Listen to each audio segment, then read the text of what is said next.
Hey guys, Taylor here and welcome back to my channel. If you are new here, welcome. If you've already been here, thanks for coming back. So in today's video, I'm coming at y'all with another review. Today we are going to be reviewing the new Charlotte Tilbury Beautiful Skin Foundation. So if you are interested in hearing my thoughts or just seeing how this foundation works, then please keep on watching. Before we start the video, please make sure you are subscribed to the channel.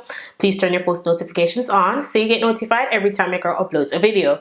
And follow me on Instagram. And with that being said, let's jump right into the video. Alright you guys, so I picked up two shades in the foundation. Before I jump into swatching and just playing with the foundation, I'm going to give you guys just a quick rundown on the foundation. So this retails for $44, the same price as the Airbrush Flawless Foundation. However, this one comes in 30 shades. I believe the Airbrush Flawless Foundation comes in more than 40 shades. So a couple shades did not come over for this foundation. But according to Sephora, it is supposed to be a 16-hour natural glow foundation with buildable medium coverage to hydrate, smooth, blur pores, and brighten skin. And it has hyaluronic acid in it that hydrates the skin. So this is what the package look like. It is different from the Airbrush Flawless Foundation, kind of like what Fenty did with the hydrating foundation. I don't know if this is anything like the Fenty hydrating. I will let you guys know, but that is the kind of vibe that I'm getting from this package. So I picked up the shade 13 Warm and the shade 14 Neutral. I went to Sephora's website and I also went to Charlotte Tilbury's website, and the three shades that was recommended to me was 13 Warm, 14 Cool, and 14 Neutral. This foundation range does not have a 13 Neutral. I'd prefer to use a 13 Neutral, but they don't have a 13 Neutral, so I ended up just going with 13 Warm and 14 Neutral, just because I couldn't get my hand on 14 Cool. So I'm just going to swatch them, and as always, you guys be the judge and let me know. I like to try, whenever I'm confused with foundation shades, I like to get two shades just so I can give you guys options if we are foundation twins. But based on all the shades that I've seen, it's either going to be 13 Warm or 14 Neutral. So I'm going to swatch this on my face and also on my chest.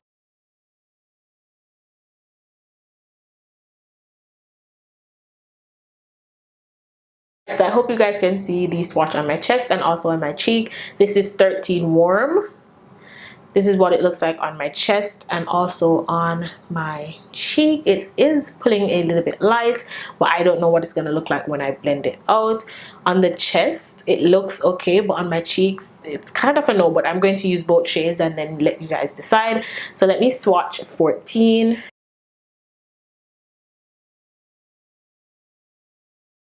Alright y'all, so this is 14 Neutral on my cheek, and this is what it looks like on my chest. It is darker. I feel like there needs to be a shade between 13 and 14.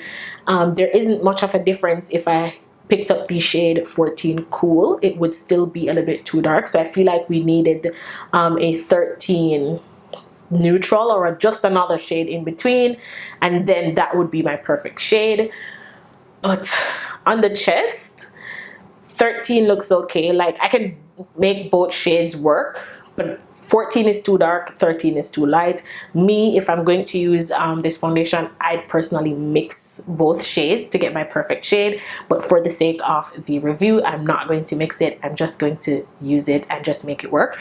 And then I'll let you guys know. So I'm going to quickly prime my face with the Milk Hydro Grip Primer.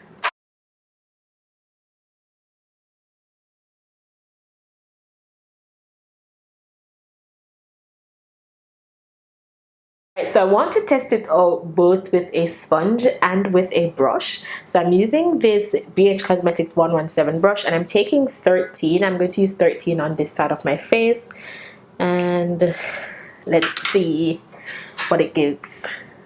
13 definitely looks too light.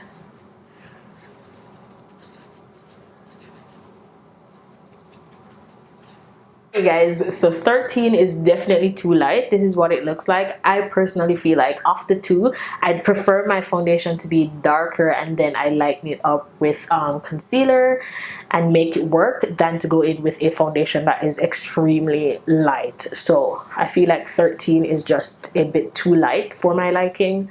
Yeah,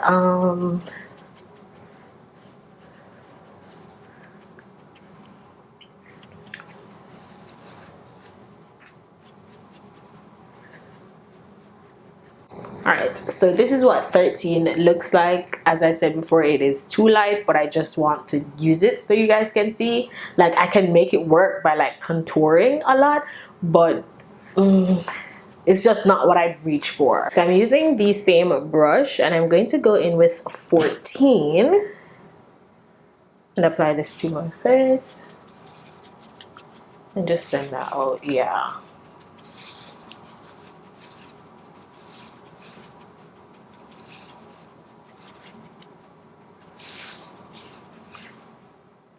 All right, y'all. Of the two, 14 is going to be the one that I'm going to use because 13 is just too light, and I feel like 14, it's not a perfect match, but I can make it work. Like, I can make 14 work. So I'm going to take everything off and then I'm going to go in with 14. But just so you guys can see, like, this is 14 on the skin. Wow, this looks like skin. This is 14 and this is 13. So yeah, I'm just going to take everything off and go in with shade number 14. Alright, you guys, so I went back in with a little bit of primer after removing the foundation, and I'm going to go in with 14 all over my face.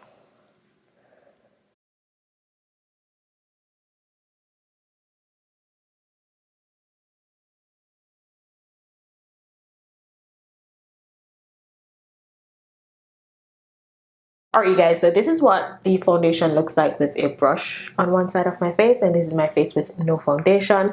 I know it is a tad bit darker than I'd like it to be, but I feel like this is the better shade of the two. And it does look really, really nice. It isn't full coverage as it says. It is giving me more of like a light to medium kind of coverage. If you have dark marks, you'd probably have to color correct if you want them not to be visible. That's based on what I'm seeing, or just try to build the product up. I don't want to build up too much because of the shade, but it is building really nicely. So far, it is building very, very nicely. Yes, I feel like, yeah, if you build it up, you will cover your scars, because as you can see, you can't see my scars on my forehead. I do really, really like the finish of this foundation. Alright, y'all, so just for the sake of the video and just so you guys can see, I'm going to go in on this side with my Juno sponge. Y'all, the finish of this foundation is beautiful. And I'm just going to blend that in.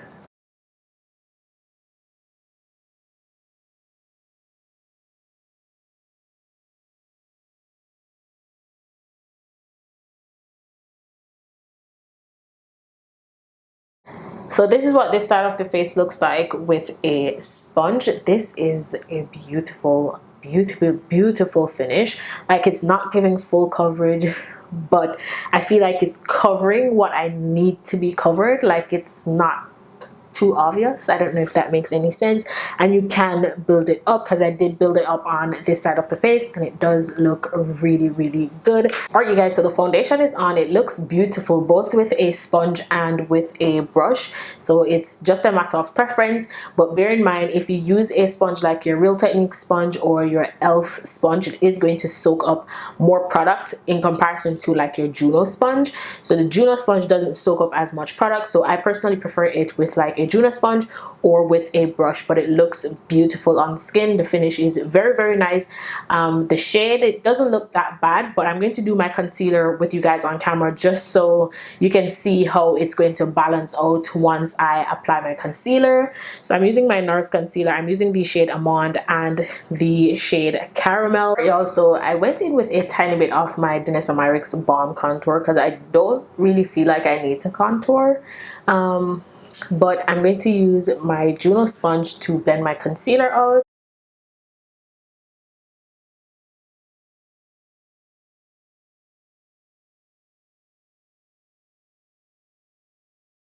To blend my under eyes, I'm using another Juno sponge. This one is just pointy in comparison to the other one that I was using.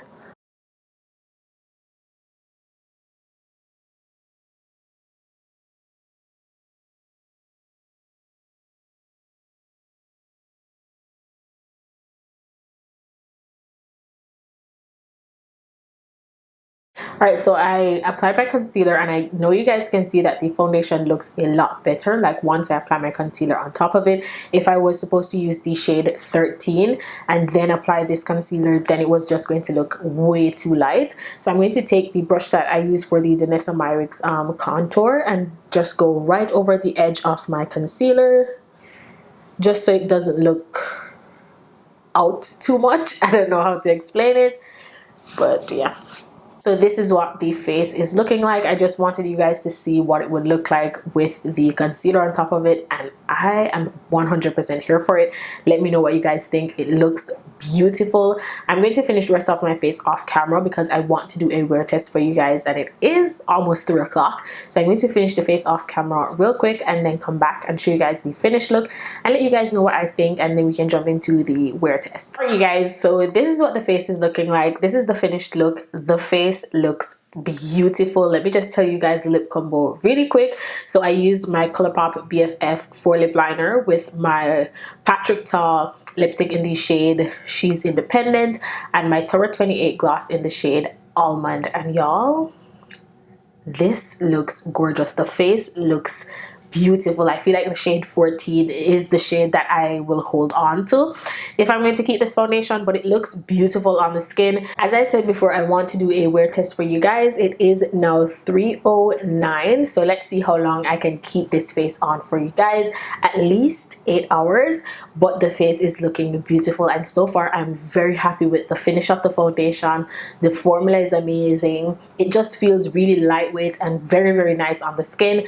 Let's see how it wears, but I'm really impressed with this foundation. I actually prefer it over the Airbrush Flawless foundation, if I'm being 100% honest. It looks beautiful on the skin. So I'll be right back and then I'll give you guys my final thoughts. Alright you guys, I am back and this is what the face is looking like. It is a little bit after 10. I've been wearing this face since after 3, I believe. So I've had this face on for more than 5 hours. I wanted to give you guys at least 8 hours, but I couldn't hold out any longer. But the face is looking really good. I'm really impressed with this foundation. I am a little bit dewy, but not oily, like you can see on my forehead, right here on my cheeks. I am separating a little bit around my mouth, which is normal from eating, and I did experience a little bit of lifting from the foundation right in here, but that is just from wearing a mask. But the foundation does look beautiful on the skin. I'm actually really impressed with this foundation. If I was supposed to compare it to another foundation, honestly, I'd say the Sephora Best Skin Ever and the Fenty Beauty Hydrating Foundation. It doesn't give as much coverage as the Fenty Beauty or the Sephora, but it's kind of like the same vibe. A really nice hydrating foundation. It's more on the Sephora Best Skin Ever side. Really nice and hydrating, nice medium coverage, and just beautiful and wears really well. I really like this foundation. If we are foundation twins, 14 is the best you are going to get. This is 14N. It is a little bit darker than I'd like my foundation to be, but I feel like it will work perfect as like a summer foundation. But for right now, I can make this shade work. If you have oily skin, I'd recommend you use a more mattifying primer just so it wears better for you, because your skin is going to get a little bit more oily than mine, but it does look beautiful. It wears really well.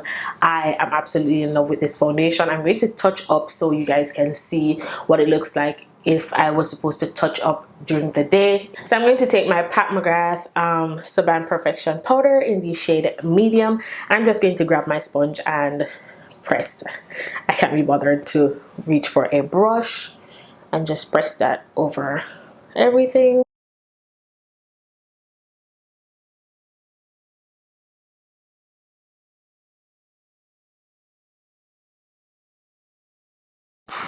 Alright y'all, so after touching up, this is what the face looks like. Honestly, it looks as good as new.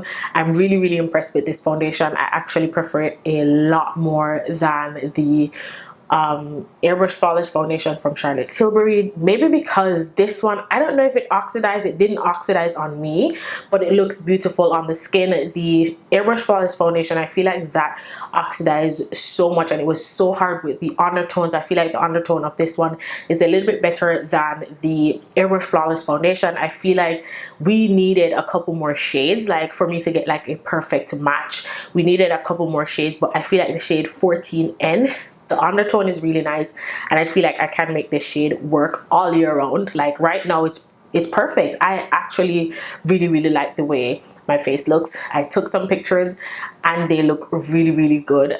Alright you guys, so that is it for this video. Let me know what you guys think about the new Charlotte Tilbury Beautiful Skin Foundation in the comments section down below. Will you be picking this foundation up? Let me know. I hope you guys enjoyed this video. I hope you found it helpful. Don't forget to like, share, comment, subscribe to the channel, and I'll see you guys in my next one. Bye.